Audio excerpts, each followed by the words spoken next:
Hello, hello, and welcome to Women Wednesdays. Everybody who's here, let's give it a round of applause. We have a full house enjoying lunch, so if you're not here this week, you missed it. Sorry. But first, we'd like to say a hello to Commissioner Curtis Richardson. Yes. Oh, that's right.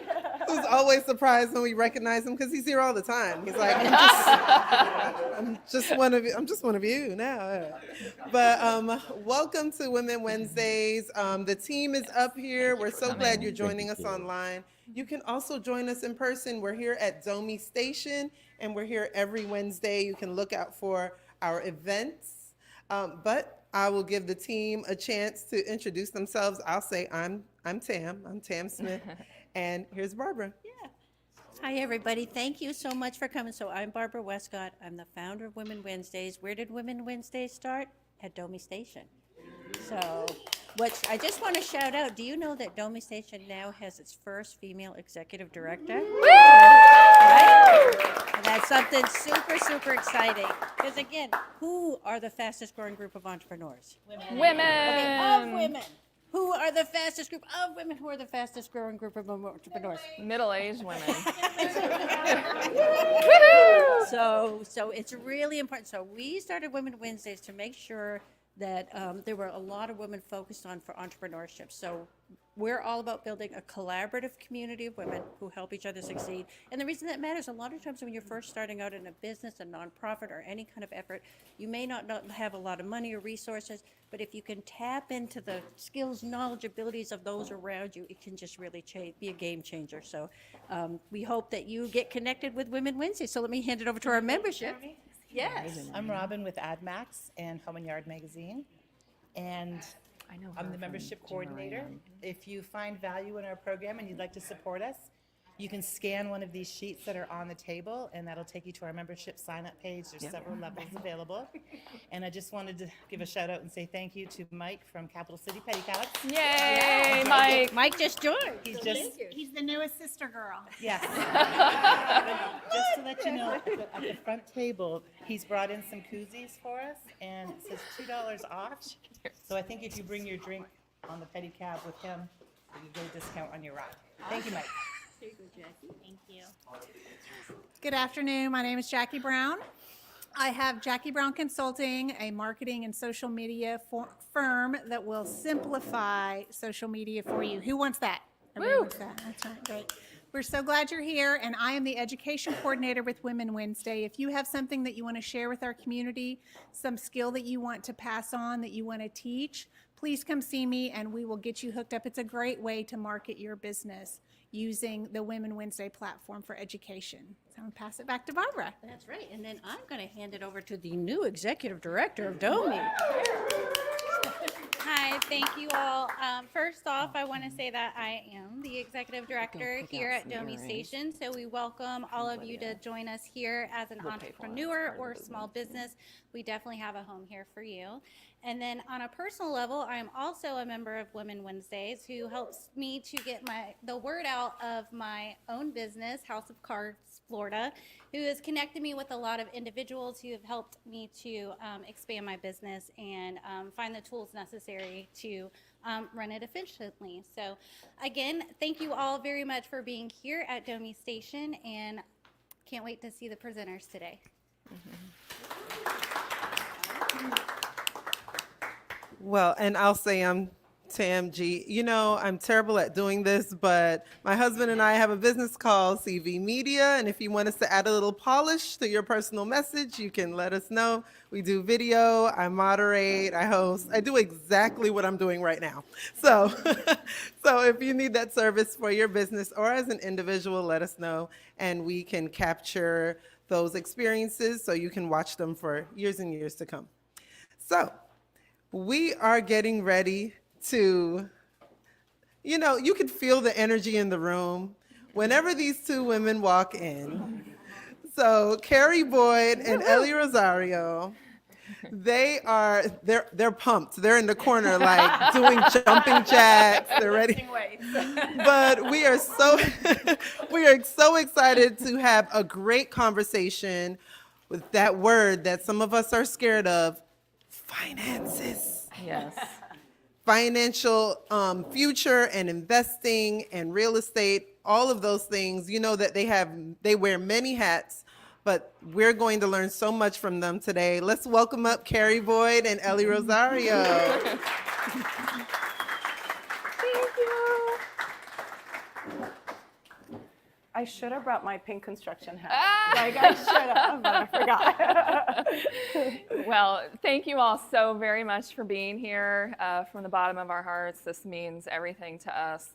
And this is part of a national launch that Ely and I are doing with Ryan and a team of developers across the world. And we'll get to our story and our why and all that. But I want to thank Barbara in particular and Tamara. They have dealt with multiple emails and madness. And so I just really appreciate you all. In the spirit of women's entrepreneurism, I hope you'll support Olivia Hayward. She's got her earrings up and her jewelry, and I have on a really lovely pair. And so what I'm going to ask you to do, I'm going to go back to the beginning here. So that's Ely and I and all of our pictures. I know, I just told her I didn't realize how many pictures we had together. So if you want to point your phones, I'm going to do this now because I'm afraid we're going to run out of time. Because Ely and I like to talk. But if you want to scan the QR code here, that'll take you to our Facebook group page. Now, keep in mind, we just started this, so you're going to be one of the first dozen people in there. Hi, Marina. This will be important later, because for those of you that are really interested in this, you're going to have a little bit of homework, okay? And the other piece is, we are going to be giving away some Olivia Hayward original earrings today, y'all. And so pay close attention to what Ely and I are saying, because there will be a pop quiz at the end. And whoever answers the 2 questions correctly will get to pick earrings for themselves and a friend, okay? And then, if that's not enough, but wait, there's more. And if that's not enough, if you're online, you can participate too. So hi, Kia, hi, Holly. Make sure at the end of our presentation, you put your name in the chat. And the reason for this is the homework. If you really want to learn about this, we're going to ask you to do something. And on December 1st, we're going to be raffling $1,000.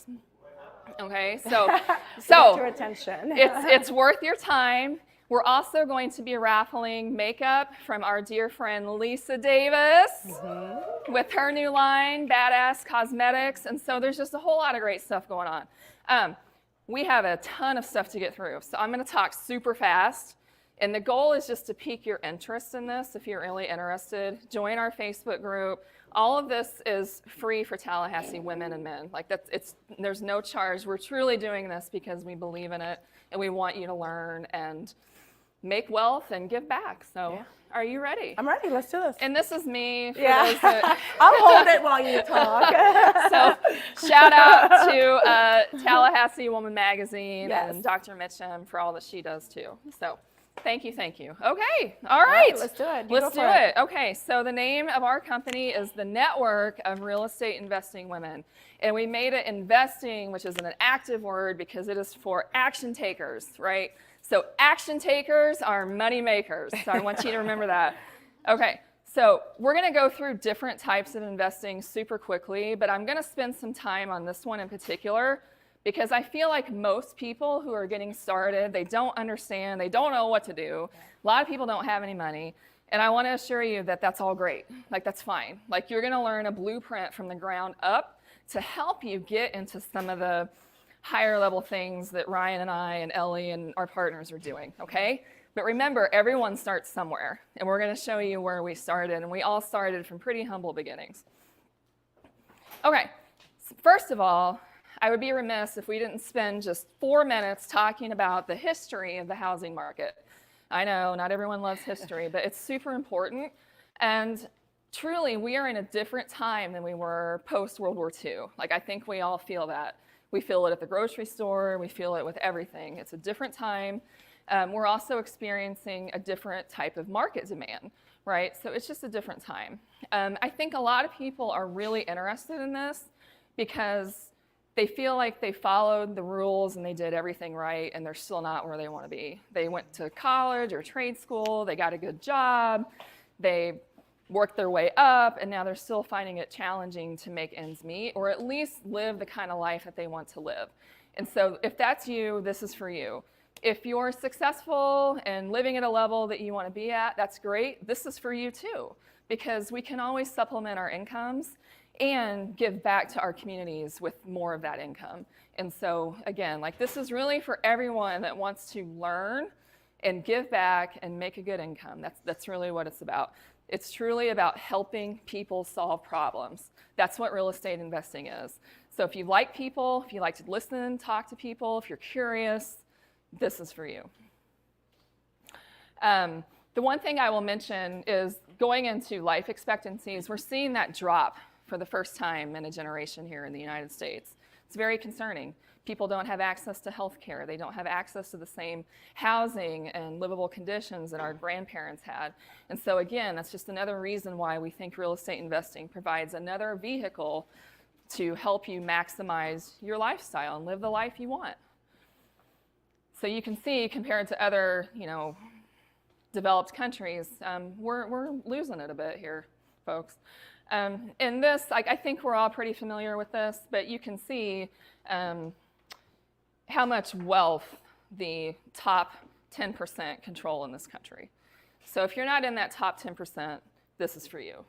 We want to get it to where you have more investment opportunities and more income so you can get up there, live the life you want, and give back to your community. Yeah, so how did the American dream arise? How did we all just get so fascinated with housing and markets and, getting your first house and the dream of decorating it and the white picket fence? That was our government policy, y'all. Like, that was our government that did this back in World War II. In fact, it happened a year before World War II was even over with. So again, I want you to imagine a time where national government got along and they all came together. This passed unanimously through Congress, unanimously. And what I'm talking about is the GI Bill of Rights. So the GI Bill of Rights allowed veterans, minorities, for the first time in history to have access to home ownership. So when our grandparents were growing up, they bought houses for cash, or they didn't buy houses at all. Like, that was it.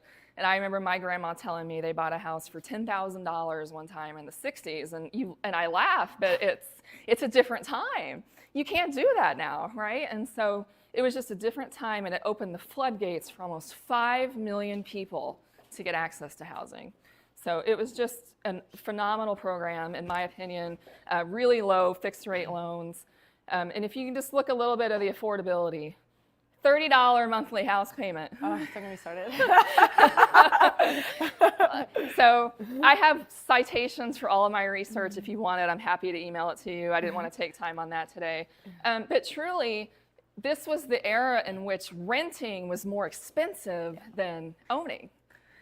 It's not like that anymore in most places in the country.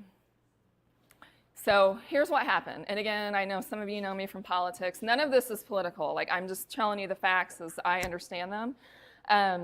What happened? Well, we had a rise in political action committees that influenced Congress and other political affiliations.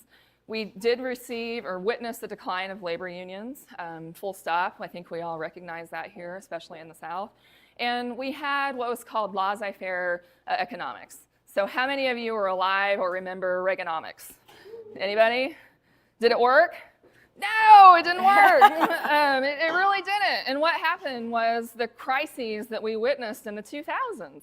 Yeah. So we're still seeing those issues come into play where the rich are getting a whole lot richer and the middle class is evaporating.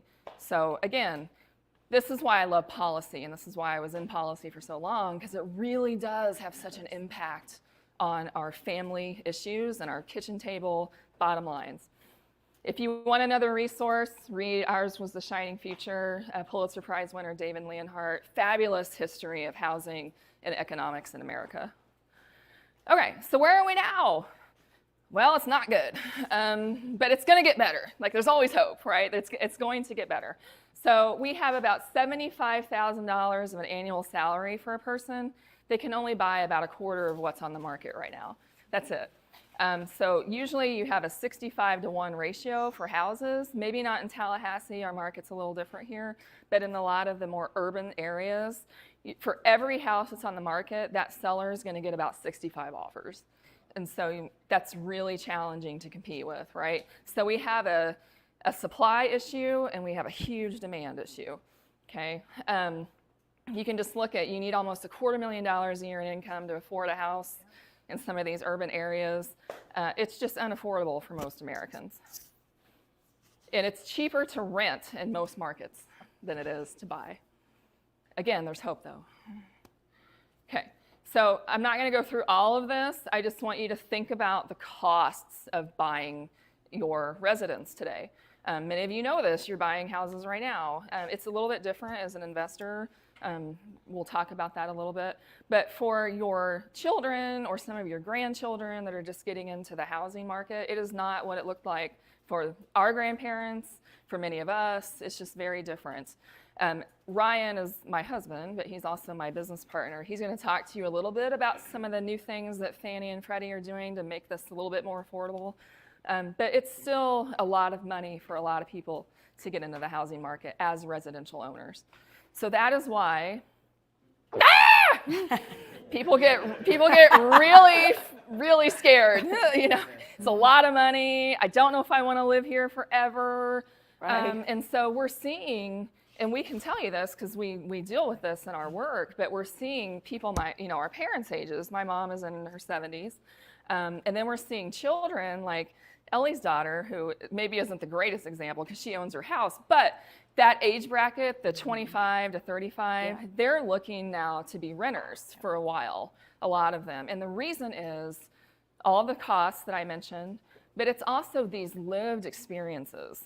So for properties in Fort Lauderdale, you can rent for $2,200 a month. You can have a gym, access to a golf course, a day spa, a dog park, somebody to pick up your laundry and your cleaning and all these things. And you can get that for a premium, and you're looking at the ocean.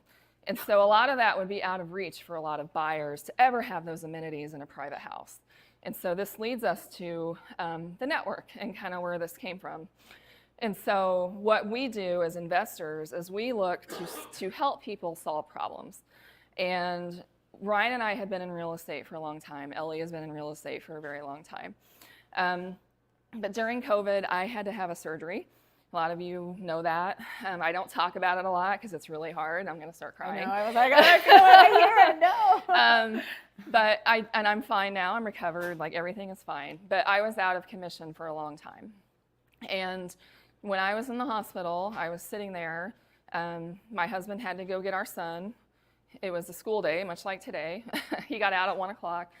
The surgery was behind. We were very behind schedule. Somebody was coding blue, so I'm already on edge, and now I'm really freaking out because somebody's probably not doing well. And I just started bawling. And I just had this moment where I said, this is not the life I want to live.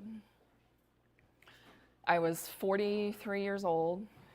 Yeah, that's about right. 43 years old. I was stressed out. I was burned out.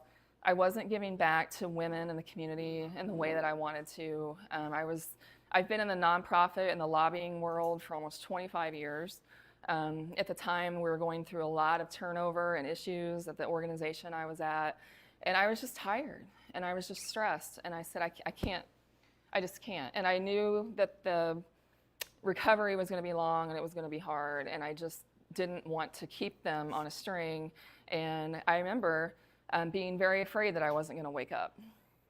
So I don't do well with anesthesia. I really thought I was going to die. And, tears are running down my face. And Ryan had left. He had to go. And so for the last 45 minutes or 30 minutes, I was alone with my thoughts and the space blanket that pumps air into the bed and the very kind nurses. And I heard my dad, who's been gone for about 20 years, I heard his words to me. It was the last thing he ever said to me when he was dying of cancer. And that's live your life. And I vowed right then and there, if I woke up that I would, and I have. And now I'm gonna.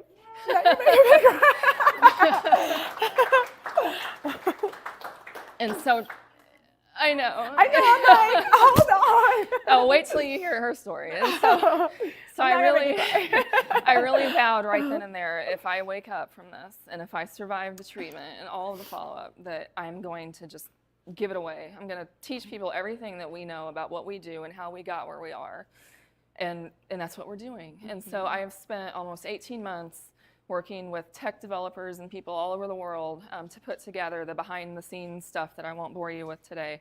But it has truly been a labor of love, and it's truly to give back to women, to teach them how to get where they want to go in this world. I believe we all have opportunities and life is finite, and we have to make the most of it. And I don't ever want to be like my dad was at 55, dying in his deathbed and wishing he had taken more vacations, wishing he had been able to spend more time with us, wishing I would see my grandchildren grow up someday. And so that's really what it is. And feeling, for me, there's just this feeling of, I want to give back to people. I want to give back to women. I feel that we have a moral obligation when we know something that can change lives, that we need to give back to women. And so that's what we're doing. And so we're doing it. Ellie and I met 5 years ago at Red Eye Coffee. I was working for a nonprofit. We were introduced by a mutual friend. And Ellie passed on the opportunity to volunteer at the nonprofit. But she and I have been really close ever since then.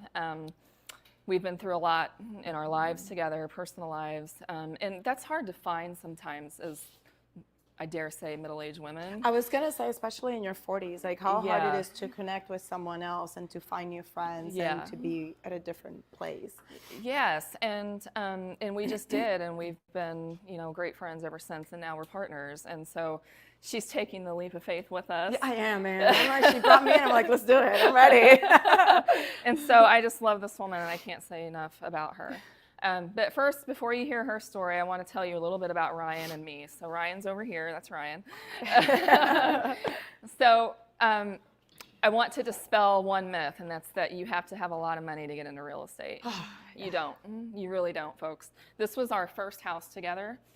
I was still in school. Ryan was in his first job as a civil engineer.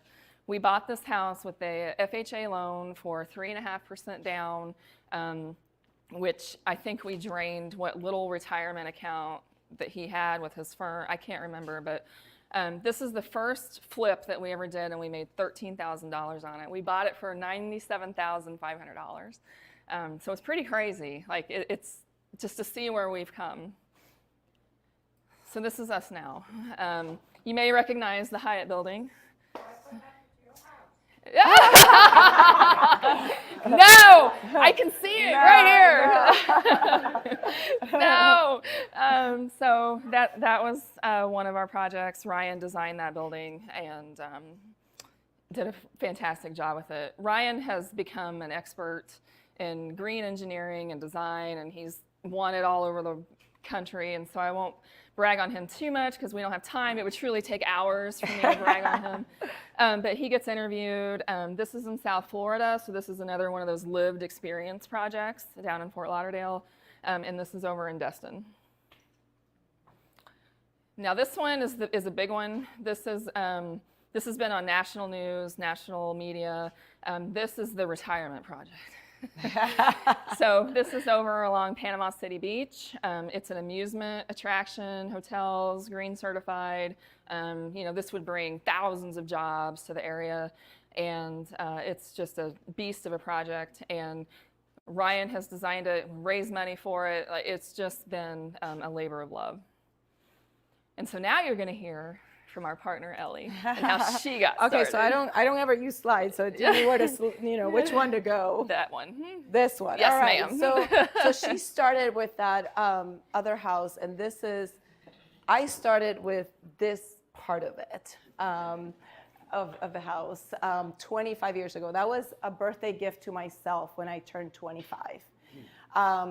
I had just, finished college and all this stuff a few years later, and I was still working at Publix. And I remember so when you work at Publix, you get stock, So I left after 5 years, everybody's nodding, yeah. So I had $3,000. And I remember I had a friend who is a dentist and owned real estate. And I was like, what do I do with $3,000? Most people will go out and spend it, go on a trip or whatever. But I was like, no, I want to do something. He's like, just buy a house, Ellie. So I bought my first house with $3,000 with the same way you did with an FHA loan. Because That you only American dream. Yeah. It all ties in. You didn't need that much money down. And so I still have that house. I didn't flip it. And now not only do I have this one, but I have this one. So the whole thing is mine. And I get, plenty of income from it, 20 years later. All right, let me click the button and see where am I now. So fast forward, 20 years. I'm 45 right now, and I have almost 20 houses to my name that I've been able to buy little by little or acquire one way or the other. This actually is the house that I bought for my daughter, Nikki, my oldest one, when she was going to college. And not only did I, so you talk about giving back, right? Mm-hmm. I've given back with that house, and now that house is given back to me.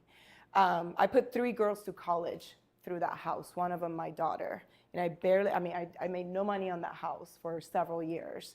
But I put three girls through college because for me, it was like, I want you guys to do this for your future, for yourself. And now the house is making me, plenty of money to cover all of that and the stuff. Let me see what else. So I have, like I said, almost 20 houses. I have them in 3 different. I'm actually sweating. I was telling her, I'm like, it's not until you sit back and you realize, because you're go, right? Like you're making things happen. And then as I'm doing this, I'm like, oh my God, like I have that. Like I've been there. I've been working my butt off. So I have, in Apalachicola, Panama City Beach, and Tallahassee, and I have 2 states, Florida and Georgia. And so that's what I have right now, just when I started 20 years ago with absolutely no money. Like I remember telling people how I bought even my personal house, and they were like, wait, but you didn't need that much money. I'm like, no, you just figure out ways to do it. And I also work, at Jackson Property. So I do off-campus student housing for the past 20 years with Erwin Jackson, who is the most, if I wanted to get some experience, I just landed in the right place at the right time. Like I am so blessed to work for that man. The amount of knowledge that he has given to me, that the amount of things that I've learned just being around him. He is a true entrepreneur. This man basically started the off-campus student housing movement here in Tallahassee 40-something years ago, and he's still at it. I left him at the office to be here.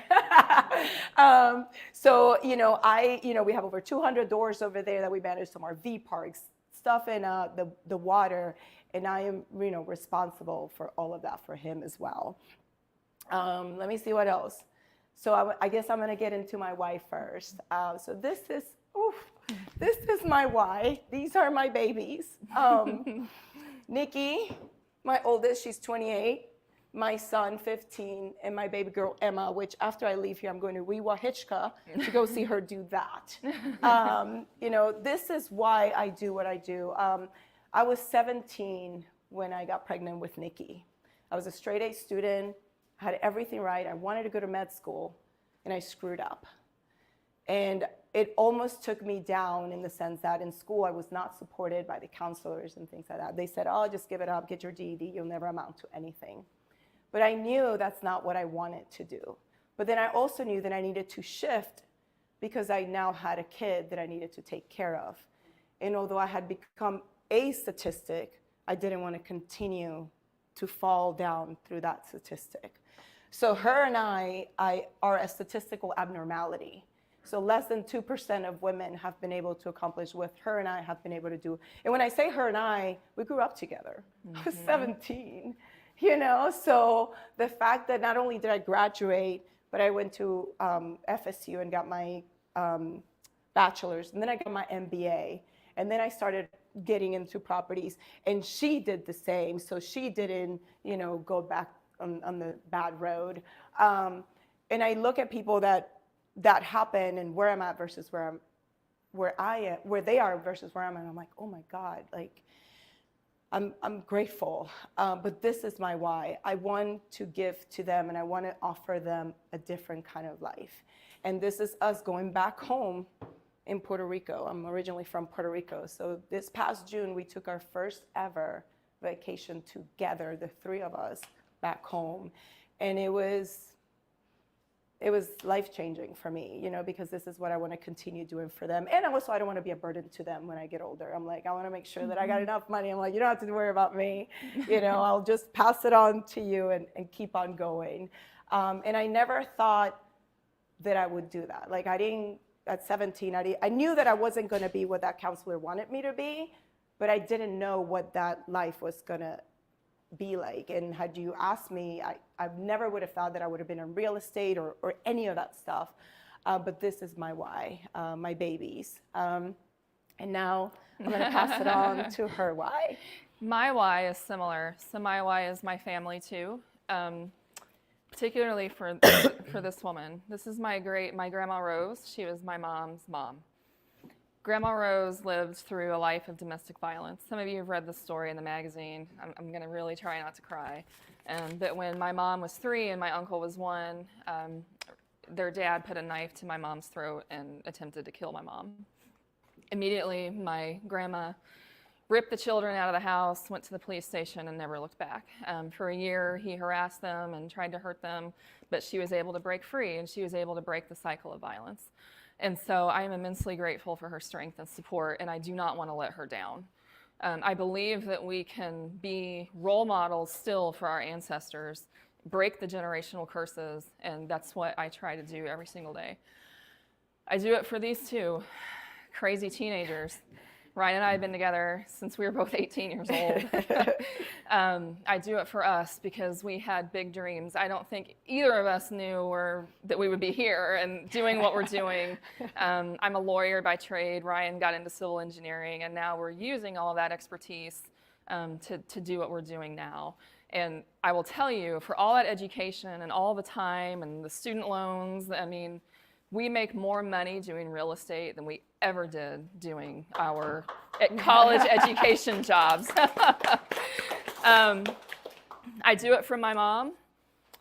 My mom is now in her 70s, and she's been a source of strength for me. She never got over, I don't think, the fact that she was the only person in a divorced family in our small hometown. That impacted her, which impacted me, of course. But I'm using it for good, and I refuse, to be down about that. I do it for this. I do it for peace and tranquility and peace of mind. So after my surgery and after all the recovery and everything that I went through, kind of a reinvention, the magazine calls it, but let's call it what it was. It was a midlife crisis, folks. Like it was what it was, and that's why I do it, to center myself. If you know me, you know that giving back to the community and nonprofits means everything to me. And so this is the vehicle through which we can do that. Why do I care about that so much? Because nonprofits have given so much back to my family.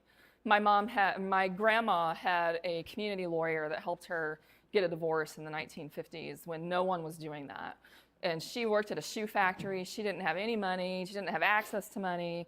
And that one person has such a profound impact on our trajectory. And so that's, I think, where it started, for sure. All right. Now we're going to get into some of the training before we all start bawling. Put your pads out. This is where this comes up. She's going to go at it. So I'm going to fly through this.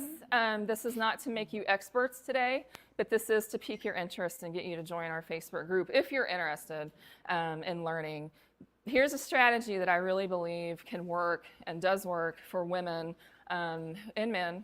But it's Women Wednesdays, so we're talking about women. And so this is really how to get started. I also want to point out the fact that I have Kia Atkinson designed our branding and our painting today. I brought that with us. I'm dying to touch I just wanted to showcase that and let you know how wonderful she is. I want to thank Tracy Cohen at Target Print and Mail for doing our background and our banner stand and all that good stuff too.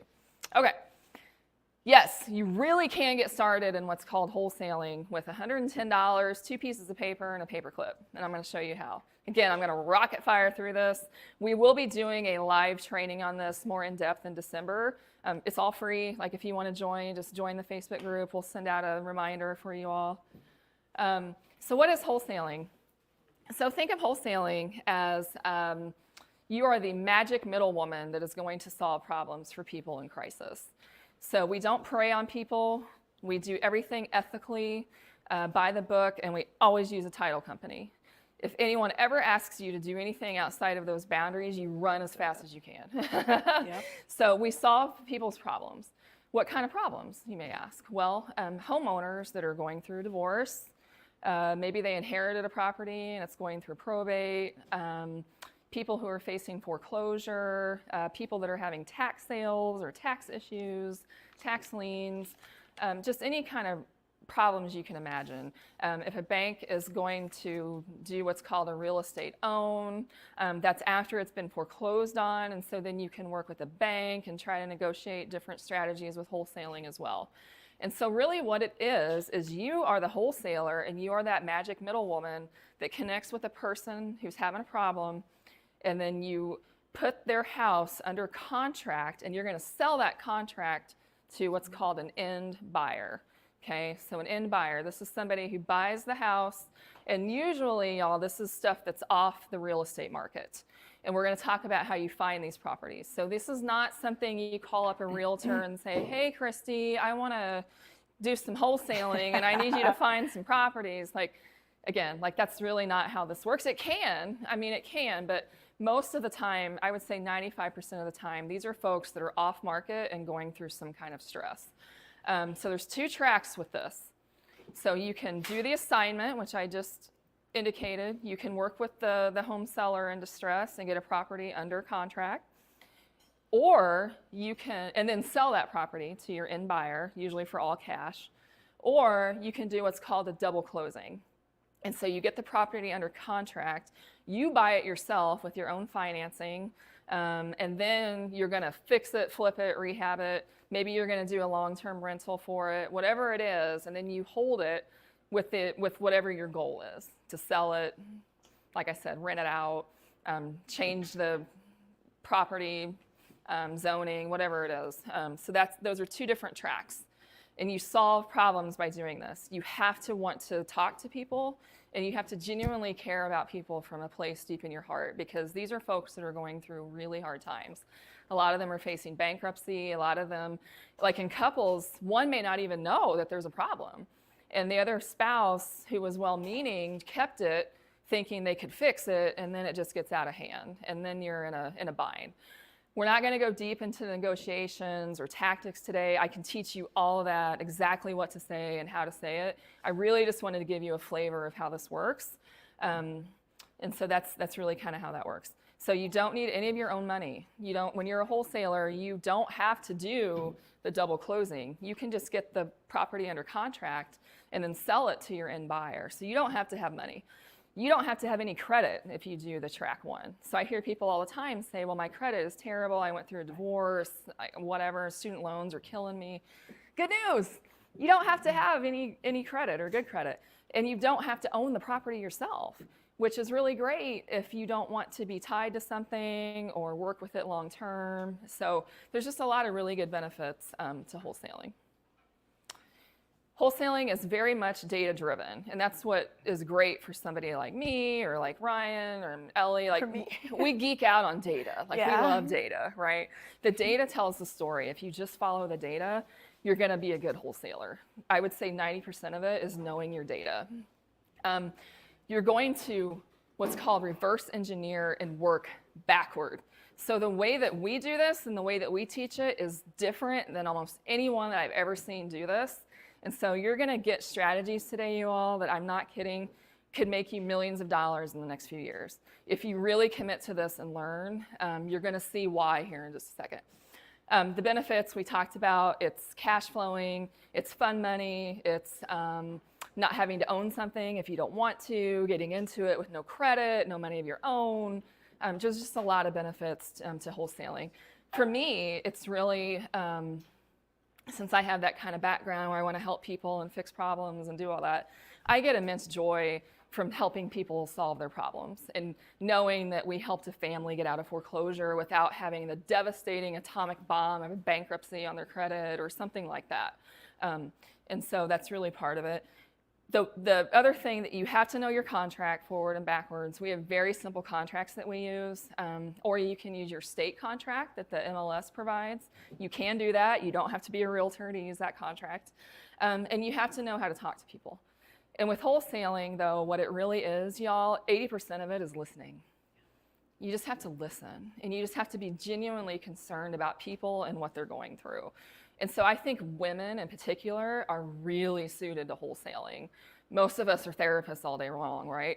And so unlicensed therapists. Yep, we are. And so like we're used to negotiating with children, parents who are aging and have expenses, husbands. I mean,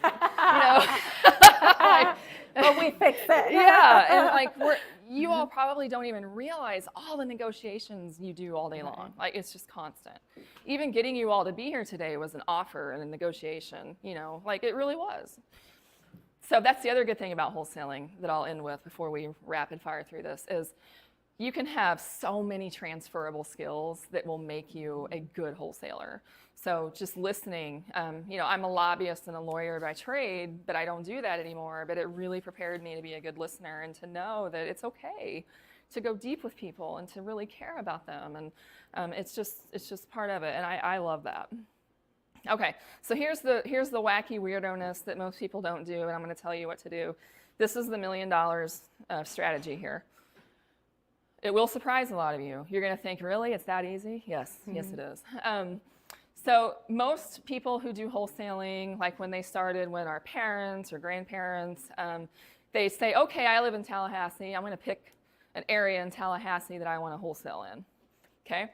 I'm just going to start throwing out direct mailers to people. I'm going to put up what are called bandit signs, those signs you see around town that say, we buy houses. I'm going to maybe find someone who might want to sell, maybe today, maybe in a year. We'll see how it goes. I'm going to scare the heck out of them by making them a really awful lowball offer that doesn't address any of their needs or concerns. I'm not going to listen to them because it's all about me. And then once I get under contract, I'm going to shop it around and hope and pray that I can sell this thing within the 30 days that I have to get it sold. That is not a plan, y'all. That is a disaster. And so you're left to wonder, okay, did I pick the right area? Is 32310 a good area for wholesaling? Probably not. If your marketing is targeted to the right audience, like not everybody in this room wants to sell a house right now. If you're not in distress and you don't want to sell a house and you don't have some of these things going on in your life, you're not our audience. You're not our people, and that's okay. If you can make an offer that will be accepted. So a lot of people in real estate want to use these outdated formulas that say, okay, offer 70% of the after repair value of the house, right? So if I know I can sell this house for $400,000, I'm going to make an offer that's 70% of that. You're going to lose offers, lose deals. You're not going to help people. You're losing money on the table, number one, but you're not meeting the needs of the seller and where the seller is, okay? So these old outdated formulas worked really well in the 70s, 80s, and 90s that were, a few decades out from the American dream and the boom and all that.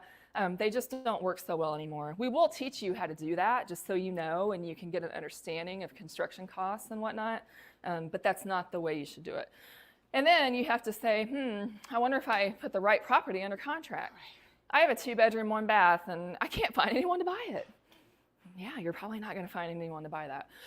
So those are the reasons so many investors, they lose faith, they lose hope, they lose whatever little money they have and they put into their marketing budget and things like that. They get super frustrated. It's a roller coaster. They just are going to give up, and they see all these other people that are doing it and they think they're doing something wrong, and so they just quit and they go back to what they know. We're not going to do that. So here's the good news. We're not going to do that, and I'm not going to teach you guys and gals how to do that. So we're going to show you how to use heat maps to find the hottest places in the market to do wholesaling, whether it's in Tallahassee or across the country. We are investors throughout the country. We can tell you exactly where to look. Again, I'm sharing all this with you. I don't care about competition, there is no such thing as competition. There's plenty of opportunity for everybody. You have to identify the people who are buying properties in your hot markets. So that's what I mean by working backwards. Work backwards and reverse engineer so you know what to look for because you know who's buying and what they're buying. Again, that falls into market demand. It will help slash your budget for marketing, just like you can't even imagine. And then we have to figure out how do we really listen to folks and make strategic offers that meet them where they are. Some people have a bottom line. They're gonna tell you, I have to sell this house for $210,000, that's my bottom line. But you need to figure out the why. You know, we talked about our family whys, but why? Just keep asking why. Why? Why do you need $210,000? Well, I've got a mortgage of $100,000. I need to pay that off. I need to pay off this and that, and I need $15,000 to move to some cold climate nobody wants to live in. Okay, so but then you can start to understand. Okay, that's why. All right, it's not going to cost you $15,000, you know, to move to where you want to go. So we can help you with that. We can help coordinate your move. It's not going to cost the $5,000 that you think you're going to have to pay in closing costs. The buyer pays for that.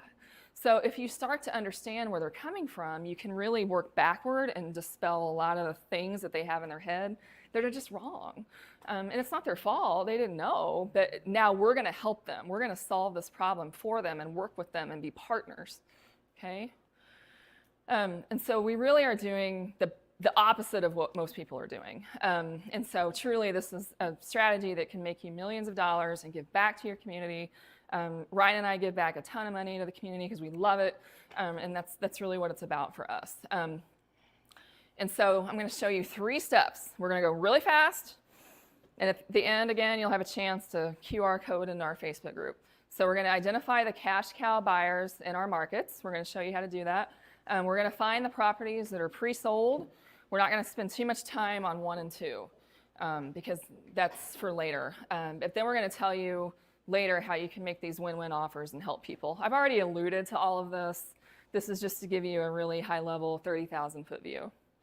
Okay, so first thing to remember is a bigger list of end buyers isn't always better. In fact, in our experience, it's the opposite. You're going to find about 10 to 15 people in a hot market that are actually buying the type of properties that you want to sell to. And those can be hedge funds. Those can be firms, LLCs, like Ryan's Capital Group or something like that. It can be individual owners and investors. It can be rehabbers. It can be people like Irwin that are looking for student housing, Ellie that's looking for housing. It just depends. I would tell you probably the rehabbers and fix and flippers are not the people you want to go after because they're going to try to get it as low as they can, and they're going to be very unrealistic in what they expect. And so you're not going to close a lot of deals with them.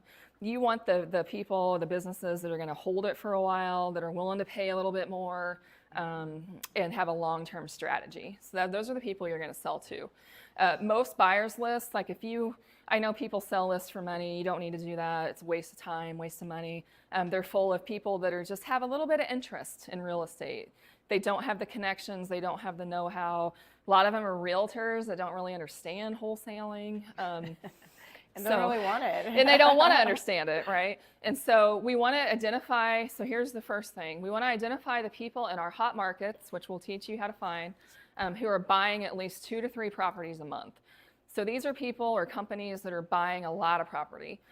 They have the assets and the cash to close quickly and smoothly, and you will find that is the name of it all. Like you just want to make it as smooth as possible and close as quickly as you can, because a lot of you have bought a house, right? You live in a house. How do you feel about a week up to closing? You're really nervous. You're getting mad. You're questioning if this was a good thing. Like, I don't like these people anymore, and my realtor let me down, or whatever. I don't like my lender, Ryan, he's terrible. And so you just want to make sure that you can find people that have the volume to close quickly. And then what you're going to do, even after that, so if you get it down to a couple dozen people, then you're going to break it down even more. And like I said, you're going to have about 5 to 10 of the same people, 5 to 15 that are buying the same things over and over. We're not going to debate what all that means and whatnot, but you don't need to go to investing groups. You don't need to promote on Facebook or Instagram or TikTok or any of that. You don't need to harass your friends and get them to join things. Like, you don't need to do any of that.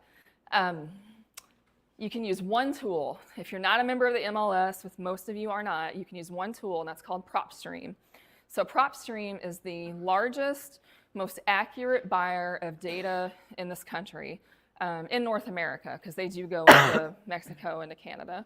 And so what it does is it compiles all this data from all over the country for house sales, and it's pretty accurate. It's usually updated within a week or so. And so if I want to look for a house sale a week ago, I can probably find that on PropStream. This is where we get most of our lists. This is how you identify the hot markets, the hot buyers, and what these buyers are actually buying. Because if you have a product that nobody wants to buy, what's it worth? Nothing, right? Or very little. So that's one strategy, first part of the strategy. So PropStream, propstream.com. If you join our Facebook group, I will give you the code so you get a bunch of free stuff, including access to PropStream. And so we'll do that for you. We don't make any money off that. Like, it's just something that we've worked out with them to happen for the women that we care about. And so I'm going to get out of the way because I think I'm in the way here. So this is really how simple it is, y'all. You get on PropStream. You're going to get into this page right here. This is the home page. You're going to put in your town or your zip code that you want to look for properties in. It will pull up everything. So if you put this into Tallahassee right now, you're going to pull up hundreds of thousands of properties that have sold, depending on the time frame. Yep. You're going to see that you can narrow your list. So you're going to see all the properties that have sold and properties that are on the market. You're going to apply your filters. Okay, so the first filter we want is for non-owner occupied properties. So we want properties that are owned.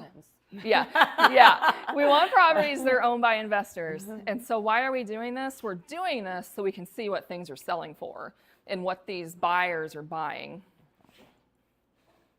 Then we're going to apply more filters. We're going to narrow the characteristics. See how easy this is? It's like a drop-down menu. I mean, our 13-year-old can do this and does this. You've got residential homes, single-family residential, multifamily, condos, whatever it is that's popular in your market. You look for those. Then we want to reduce our list even more, right? So we're going to look for corporate buyers. These are going to be our professional buyers. Now, it says corporate. That can be anybody and a dog with an LLC. But it's a different kind of buyer. These are people that have enough inclination and or assets, money, cash, to actually form a company and do this for a living. The last thing we want to do is add a sale date. So right now we're looking back 3 months. It depends on your market. Sometimes you're going to be looking back 6 months, but 3 months right now is usually pretty good. As the market slows down a little bit, we might do 6 months again. So you want to get to the last couple months. So you will see the list of buyers who are buying properties. So this is an area here in North Carolina. This is a really hot market up by Raleigh. And so these are all the corporate buyers that are buying properties. 276. So we're getting there. We're getting our list smaller. This is good. So then we're going to identify what are called the cash cows. So these are the folks, these are the companies that are buying at least 2 to 3 properties a month. In some markets like Tallahassee, it might be 1 a month or 2 a month. It just kind of depends. You're going to figure all that out pretty quickly. What you do is then you're going to choose to export this data. It's just a list of names, y'all. That's all it is. Like, don't let these terms like scare you. You're just going to take all of the names of the people, the companies buying properties. You're going to export them. You're going to put it into a Google Sheet or an Excel file. And then there's more. Then you're going to sort it alphabetically and find the ones that are duplicate buyers. Those are the people and the companies you want to go after. Those are the people, companies that are buying consistently every single month and paying quickly, top dollar. You can solve more problems with these people, these companies. You can help people more. It's just a win-win. And so that's really what it is. And then you merge these 2 columns together. You can see what the last sale was and the estimated value of the property. And the ones with the number closer to the estimated value, those are the cash cow buyers. That's it. You do that enough times, you're going to be a millionaire. Find the pre-sold properties in your market. So again, you're going to look back at the last 15 to 20 properties and see what is selling. And so when you think about targeting sellers by motivation, I want you to keep this in mind. I didn't come up with this. This is by Chet Holmes, who is in our Inner Circle group. He's brilliant. He's a brilliant marketer. You can Google him. But he talks about this closest to the whole mentality. And this is how you identify anyone in any market who is buying whatever it is that you're offering, okay? So we want the people who are buying or selling right now. We want the top 3%. We want the people that are really in need of our help right now and really need our help to solve some problems. You can keep these folks on your mailing list or whatever. They may be ready in a little bit, but they're not going to be ready right now. The rest of them, the other like 85%, don't even waste your time. They are not motivated. They are not ready. They're not looking for a quick solution. They're probably going to be looking for retail if, in fact, they want to sell it all. So don't waste your time. You will waste thousands of dollars marketing to these people that have no interest in you. Okay? So how do we do that? So how do we find people that are in distress? You can pull it all up on PropStream. Truly. You can look at your market. You can do a list for people who are facing foreclosure. You can look up people who are in divorce. You can look up probate issues. You can look up tax issues. You can look up pretty much everything you want or ever wanted to know. It's kind of scary, and that's on PropStream. And so I say this because with the caveat of please use this information for good. Like, we are not here to harass people, belittle people, make fun of people, make people feel bad, because I firmly believe everyone in this room at some point in their life has had a financial stressor. And so imagine how you would feel if someone came to you and was rude, condescending, didn't listen to you, didn't care about you, didn't have the heart for you. Like, just don't do that. This is to be used for good, okay? You can find all of that on PropStream. Those are the people that we're going to talk to. The last part of it is once we get to talk to these folks, we're going to do the win-win offers that we alluded to. So figuring out how to help them solve problems. Maybe it's get closer to a grandchild. Maybe they're in divorce. They inherited a house that their uncle left them that they don't want anything to do with, and it's 3 states away. Like, you would be amazed at the help that you can offer people. Like, it is truly wild, okay? Know, like, and trust. They have to know who you are, they have to like you, and they have to trust you. So you want to dress for your neighborhood. If you go do this in person, if you meet with people in person, you need to take someone with you. I don't want women ever going into any place alone, ever. I don't care how nice someone is or how great they sound on the phone. Just don't ever do that. You're going to listen, ask open-ended questions, and whatever you tell them, you have to mean it, and your word is your bond. We're not going to go into other strategies today. You can bring people to you. You don't even have to like go and meet with people. They will call you. And so, we'll show you how we set up ads and websites and funnels and all kinds of things to do that. So when most people start their search by going online. So they'll put in something like sell my home fast or fast cash sale or help for foreclosure or something like that. And so that's really how you get started. And then your info will come up and they will come to you. Easy, right?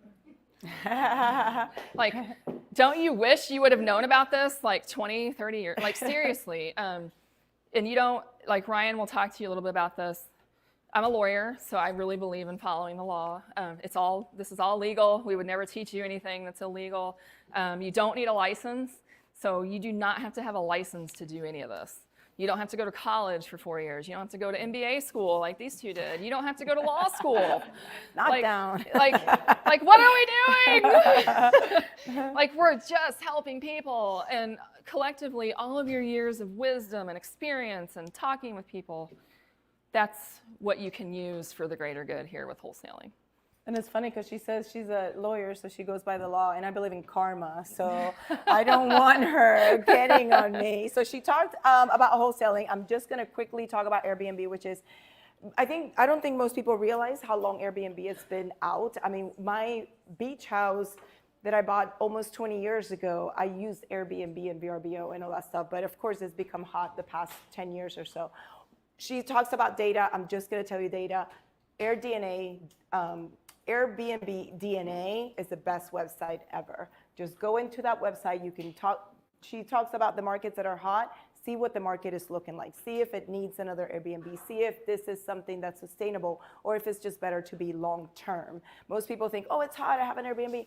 It ain't, you know, if the market doesn't support it, then you don't need to be doing it. A lot of things, another thing with Airbnb is, you know, do you have a team of people helping you or are you doing it all? Because as you guys know, it's, you know, pretty much like a hotel, you know, so you've got to figure out what it is that you want to do.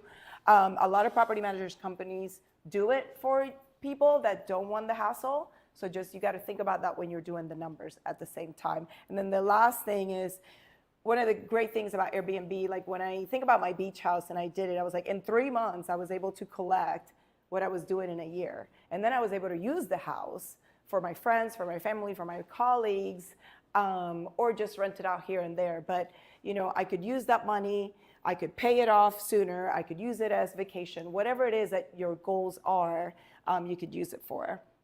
And then I don't own multifamily. This is Irwin's. I do own single family homes. However, when it comes to multifamily, you can start really little. Like, people don't realize 4 units, that's multifamily, and you can use leverage for what you have in other places to buy that, again, with no money down. You can, if you already have a house, you can probably use it to buy the next one with absolutely zero money.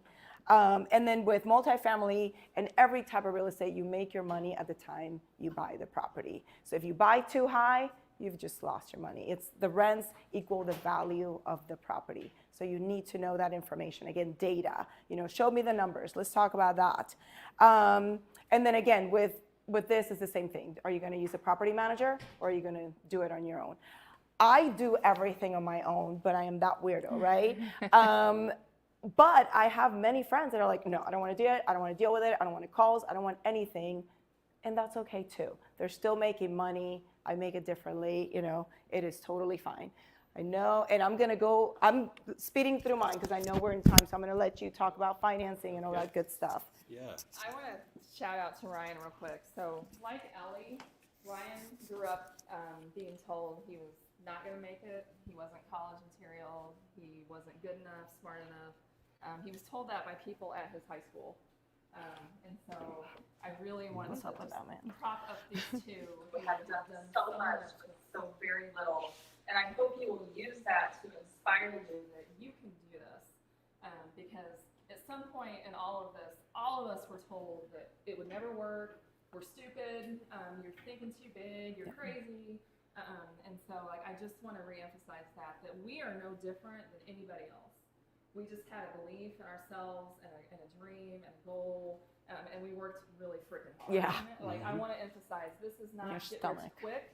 This is not anything illegal or weird or taking advantage of people. It takes a lot of really hard work. But the good thing is, that I love about like wholesaling in particular, is you can do all this in the comfort of your leggings at your house. You know, at 5 in the morning, you can be on PropStream, or 5 at night for those of you weirdos that like to work at night. Like, 5 at night, 5 at night, she says. Like, I'm the 5 a.m. But I mean, you can do it anywhere. Like, you can do it anywhere. So again, like, I want to reemphasize that. Like, I know we look pretty and we dressed up today, but like, you guys have seen me. Shorts and tank tops is my go-to. Like, we are just like everybody else.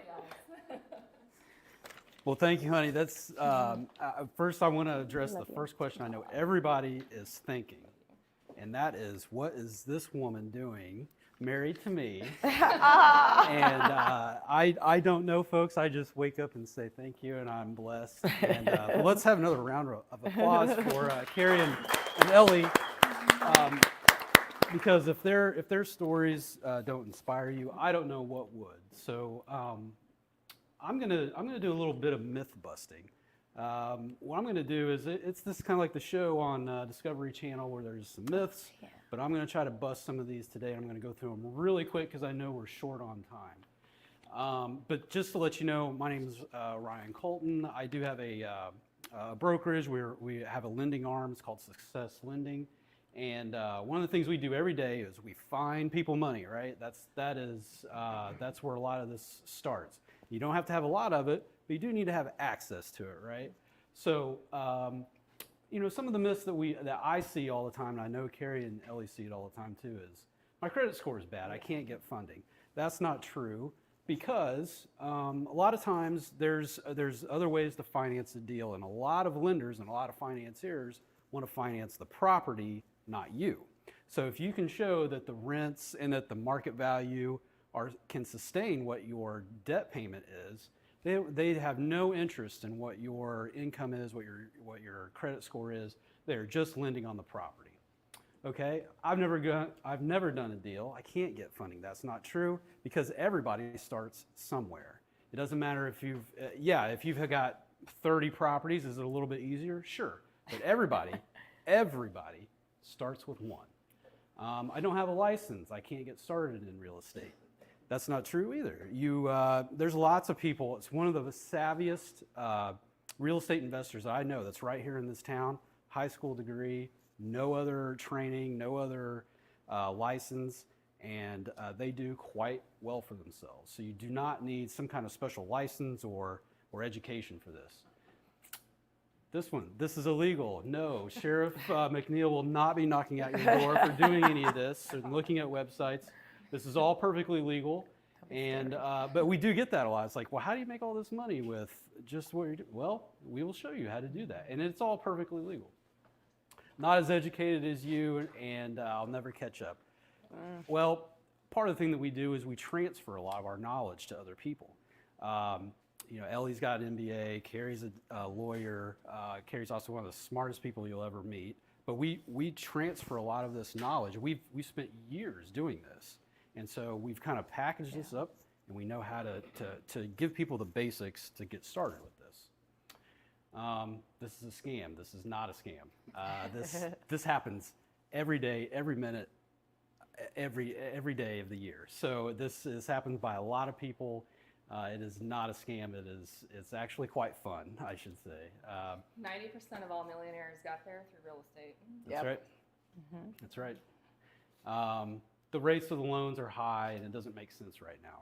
Well, again, what I would say to that is, yes, are the rates higher than what they have been the last couple of years? Sure. But again, back what I talked about before was, a lot of the times, as long as rents are rising, as property values are rising, as long as the rents and the property value match what your debt service is, really doesn't matter what the rate is. Will they fluctuate and go up and down? Sure, but it's really not a barrier to getting a financed loan for one of these properties. Another one we get a lot is, I don't want to be legally responsible as a tenant, buyer, if they sue me. I just want to stick to my good real estate, or my safe investments of a 401k, CDs, stocks. Real estate is by far the greatest return on your investment. Well, the one thing they don't talk about with 401k plans and stocks is they don't take into account inflation. Everybody knows inflation is very high right now. But the one thing that always beats inflation, that always, or typically in the United States, that always goes up in value, real estate. And it wipes out inflation year after year. Next one, I'm a smart person, yet I don't understand all this. And people will think that I'm stupid for asking questions. That's not true. We have a very, as Carrie's pointed out, and Ellie, through this process, you're just helping people solve problems. You're meeting them. You're helping them with something that it's gone wrong in their life, and that's okay. That's part of life, and you don't have to have some special education in all of this. And then the last one: there are very few women in real estate, and I won't be taken seriously or have a community. Well, I think we're here to tell you that that's not the case, and that this is the start of a community. And we've seen it, Carrie and I have seen it, I know Ellie has, but some of the most savvy real estate investors that we know are all women. Every one of them. And that is just, that's just what we see, that's a fact, and I think a lot of it has to do with, the circumstances that that are in life, and a lot of women find themselves, they're also very, they want to provide for their family. We all talked about our why. And, you know, real estate is just it's just a great opportunity for anyone to do in any stage of their life. So all of that to say, don't let money, don't let debt, don't let a lot of these myths and untruths bar your entry into this very, very lucrative and very, very exciting realm of real estate. So the money's there, the deals are there, and our program can help you solve and look for all of those. So. And it's free. Like, It's we're free. literally going to offer this to anyone who wants to learn. The other thing that I love about this, and Ellie and I love about this, is it's open to anybody. Ages, races, genders, anything. Like, it's just truly the one place where you really can find your people, find your niche, and make money and give back. And so, wrapping it up, mindset is 1,000% more important than skill set. So you're going to have people that say all those myths to you. Mostly, you're going to hear it from family and friends. Over and over and over. And over and over, and I don't believe you, and da-da-da-da-da. If you want to see our bank accounts, I'll show them to you. Like, it's like, you do, I mean, I probably won't, but I can show you, I can show you something. We're in the right track. Yeah, We're in the right I track. can show you our bank account. You know what I mean? Like, it just really is open to everybody. Everybody starts with something. Ryan and I were in our early 20s when we bought our first house. I was driving back and forth to law school. He worked his first job, his very first job he ever had. He got paid $40,000. Mm-hmm. And at the time, it was just like, oh my gosh, you know, Right. like, this is great. And so, like, really, you don't have to come into this with a lot of wealth, knowledge, anything at all. And that's why we love it. The other piece I would mention that I didn't mention, especially with wholesaling, is you can do that all online, digitally. You don't have to go meet with anybody yourself. So, like, if you're looking at markets in North Carolina or Dallas or Phoenix or places like we do, you have partners there, and they go and look on it. You find the properties, and then you team up with these people all over the country, and you all win together. Like, how cool would that be if you could help another woman who's in California work here in Tallahassee? Or you don't have to meet with people at all. You can talk with them on the phone or by Zoom or whatever. Like, there's just so many amazing things you can do with this, and I know we're geeking out a bit here. I know. I was thinking, like, there's so many people that are always, you know, and I get this, like, Erwin taught me so much on this. It's like, everyone's going to tell you no. Everyone's going to say, oh, don't do it. Oh, that's too much work, or this or that. There's always an excuse, but the reason they're saying that's because they're not doing it. You know, so they don't want to do it. They don't want to put in the work. They don't want to do what it takes to be successful, and it's discipline and it's mindset. And it's like, no, this is what I'm going to do. I'm not jumping off a cliff here. I am doing what's right for my family. I'm not a jumper off the cliffs. You know, there's a lot of things adventure-wise I will do, but that one I won't. You know, and it's just, you've got to imagine had Ryan and I been let down by those two counselors or whoever told him, and we would have let that destroy us. Like, it was our mindset that said, no, man, like, this is not how we're going to go. We're just going to do things differently. And we have, and we did. I mean, when you mentioned the amount of women that are in real estate, I thought back, I'm like, oh my God, yeah, my top 5 friends, like core group of girlfriends, we all invest in real estate, and I help them too, you know, through it. Some of them live in Minnesota, and they buy in, you know, things here because of me, because I help them out, you know, and that's, hey, Sarah. You know, but that's how it is. It's like you mentioned competition. We're not here to compete with each other. We're here to help. If I can't buy it for whatever reason, yo, Carrie, do you want it? Do you need it? Like, how can we make this work for you and for those people that are trying to get out of it? It's going to be really hard, and you're going to want to quit 1,000 times. That's when the good stuff is right over the horizon, I promise you.